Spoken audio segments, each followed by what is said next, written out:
the restaurant, I had never been to a Michelin-starred restaurant. I'm in San Francisco. It's my second time ever being there. So our date was for a 2 Michelin-star restaurant called Birdsong. Yeah. And she actually had to go to Phoenix the next day. So she was going to cancel. But she's like, it's a Michelin-starred restaurant. How often does this come around? And so my friend's like, you're taking a first date to a Michelin-starred restaurant? And I was like, it's for me, man. I'm like, I don't want to go by myself. And like, I'm not doing this to impress her. You're like, this is where I'm going to eat tonight regardless. And, I met my person. She's awesome. Like, I think... Speaking of, what's this box you got over here? Oh, yes. I brought treats.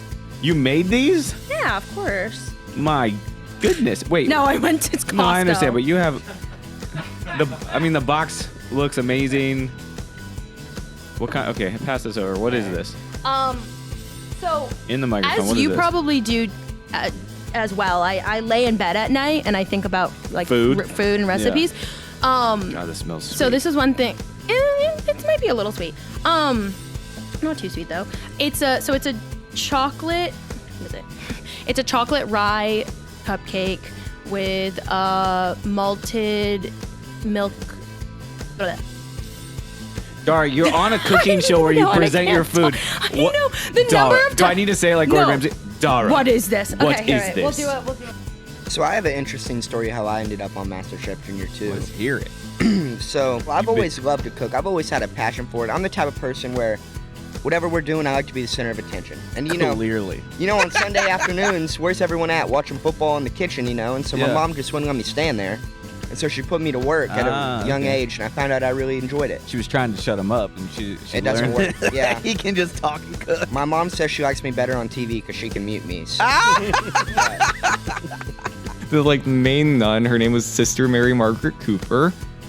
She basically called me the wrong name, and I was 3, so it's all I have is my name. Right. So then she called me Frank, so I stuck my tongue out at her.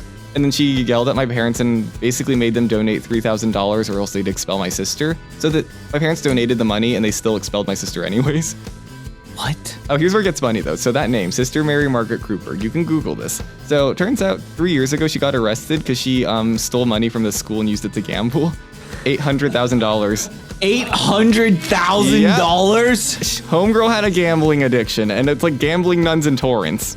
You can look this up. There's multiple nuns in Torrance that do this? Her and another lady named Lana Chang, I guess. I don't have any relations to Lana Chang or know anything of her, but yeah, Sister Mary Margaret Cooper. You can look it up. When I had a challenge in Las Vegas, season 6, where it was a pressure test. It was like an elimination challenge. Black apron going into Gordon Ramsay's steak restaurant, and we had to cook Gordon Ramsay a perfect steak. Oh my goodness! Did you do it? Yeah, so I won that challenge. But walking in through the hall, all the hotels, they always have music playing. Mm-hmm. And Katy Perry's, I don't know, is it Eye of the Tiger? Mm-hmm. Is that the name of the song though, or is she named? No. So that song. No, Roar. Roar. Yeah. It's called Roar, right? But it's right at that part. It's like. Yeah. And I'm like. And you're like, yeah. I'm like, yes. I was like, Katy Perry right now, pump me up. Yes! I'm going in. I'm crushing this. And so now, anytime I need a boost, I put on Katy Perry. Dude, that's so Just rad. that song, though. Just that song. I f***ing love that song. People that don't know, so you got to take a psych test, a couple psych tests. Yeah. The one that we took at the same time was the MMPI-2. It's 567 questions. Yeah. They learn about you. Yeah. No. So I lived with one of my dads was a chief of police, and so I lived with him when I was growing up, and so I was familiar with those tests. Oh. So I downloaded a copy of that test that they're gonna give us a couple nights before. And then I had Holly take the test because I knew they wouldn't let me in if I took the test. So I was gonna ask. I was like, how the f did you get past this test? So I had Holly take the test. I memorized all the. You memorized all her answers. Yeah, 567 questions. It was easy to memorize. All I had to do is the exact opposite of what I would do is what she would do.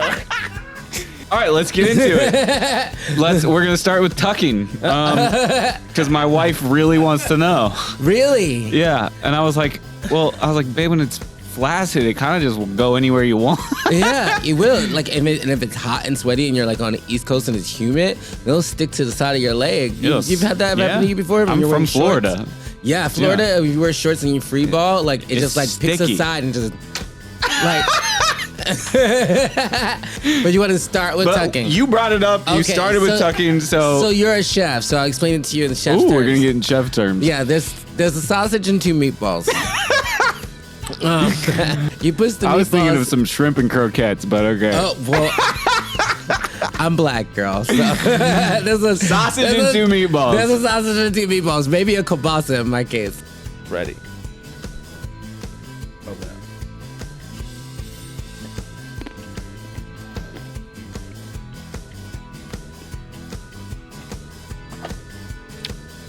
It's definitely a green vegetable. It's not celery because it's not fibery enough. Is it broccoli stems? It's not broccoli stems then. No. Damn, when it's so crunchy and green and vibrant. There's vegetable. Hold on. You can taste color? Yeah. like chlorophyll, like Kanye West, you know? I want to go back real quick and quit shaming yourself about being old and calling yourself out on that, dude. Embrace that shit. I have. I know. I love this. But I'm like a fine wine, sir. Finer than you're. A moldy cheese. Let's go. I stink, but I taste better with age, bro. Let's go. Let's get it. What was I getting at? We're talking about how you got. How I got on the show. Yeah. Oh, okay. So this was out here. She's being all cute. She's being wicked cute, and she calls me one night drunk at like 2 a.m. And she goes, "We're getting you on MasterChef. They're casting right now. You are such a good cook. They need you on the show." And I'm like, yeah, like I've seen MasterChef, and I can't be doing all that. Like I just cook at home. Like I just cook with my family. I cook for my friends when I'm drunk. Like I just make some up. Like I'm not like a chef. So I was just like, there's no way. How well would you have done if you could have gotten drunk and made food?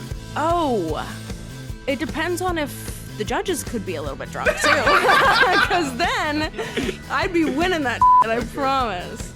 Yo, everyone was intimidated by you, and I'm in everyone's ear with them because I was trying to make you like my distraction. I'm telling everyone, yo, watch this dude. This dude's gonna f you up. This dude, like, he's crazy. He wears knee pads. I'm like, I'm in everyone's ear telling them about how crazy you are, so I can just go do my thing and no one's looking at me. That was. And then when you went out, I was like, I know, I saw the look on your face. You're so pissed. I was like, You're just goddamn. And you blame me. You were looking at me like, what'd you do that for? I did not. I was like, yeah. Now, Do you think the gelatin was bad? dude? Because like if it sits, if gelatin's bad, like will it not bloom? you get a fucking panna cotta to set in 45 minutes, and I'll shake your fucking. Do it. This can't be done. The restaurant business is great if you take out all the people and and all the customers. Yeah, I had told one guy, he was complaining about, hey, I've been waiting 30 minutes for my steak. Well, you ordered it well done. It's a 2-inch steak. I go, it's pan-seared. And he goes, well, if you don't have it out there, I go, tell you what, sir, down the street they have this little place called McDonald's, has a drive-up window. You can tear your down there and go get something to eat. Hell yeah. So everybody stared at me too. I said, I don't care, we're no hurry. So I went inside and I go, you wanted the steak well done. Here's an old cow who wants a well done steak. So we pulled it off the grill and we had this little thing called the side oven, aka microwave. I put it in there for 2 minutes, came out, split it up, and put it in front. I go, there you go. We'll wait for the rest to get their food though. You go ahead. So one of the members of his party came back by the kitchen because we have a bathroom. He sent a big boy. I mean, this corn-fed guy. Can I talk to you? Oh, here we go. Road number 2 out, and man, I can't think. That's my father-in-law. That was